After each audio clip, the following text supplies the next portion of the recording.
Tant qu'il y aura de l'argent, les hommes ne seront pas respectés, et l'environnement non plus. Au sein de l'économie marchande, toute tentative pour préserver l'environnement et pour préserver les ressources, aussi honorable et sincère soit-elle, est condamnée à échouer. Un phénomène de plus en plus célèbre qui illustre très bien cette impossibilité, c'est l'effet rebond. Qu'est-ce que l'effet rebond? C'est quand le secteur de l'aviation fabrique des moteurs qui dépensent toujours moins de carburant, dans le but d'économiser de l'énergie et d'émettre de moins en moins de CO2. Mais ce qui se passe, c'est que les prix baissent, les gens achètent donc plus de billets et prennent l'avion plus souvent. C'est comme avec les ampoules LED. Les ampoules LED consomment beaucoup moins d'électricité que les ampoules dites classiques. Mais les gens en profitent pour laisser allumer les lumières plus longtemps. Et les entreprises et les États mettent aujourd'hui des ampoules LED partout, ce qui a pour effet de consommer autant, voire plus qu'avant. Ce qu'il faut bien comprendre, c'est que les économies d'énergie ne sont jamais des économies, parce que les gains d'efficacité énergétique des nouvelles technologies sont toujours compensés par une hausse de la consommation. Il serait par contre très naïf de croire que c'est simplement dû à l'insatiabilité de l'homme ou aux caprices du consommateur. C'est prendre les choses de manière bien trop superficielle.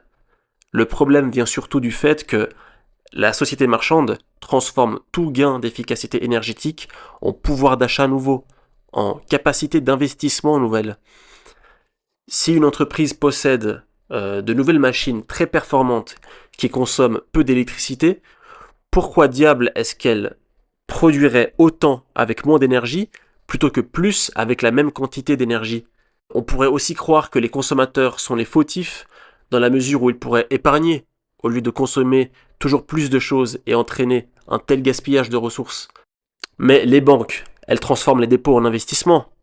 L'argent des épargnants ne reste pas sagement dans les coffres.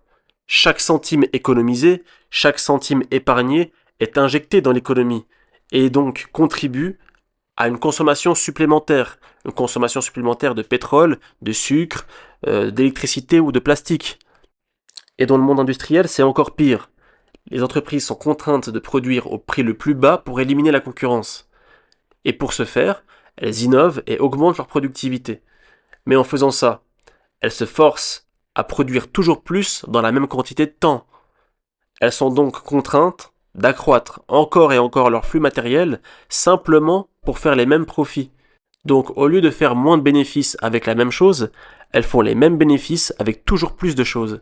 Et c'est ce que Marx appelait la baisse du taux de profit. Donc tant qu'il y aura de l'argent, l'être humain considérera avant tout la nature comme un simple moyen de faire circuler des flux monétaires, toujours plus capricieux et toujours plus incontrôlables.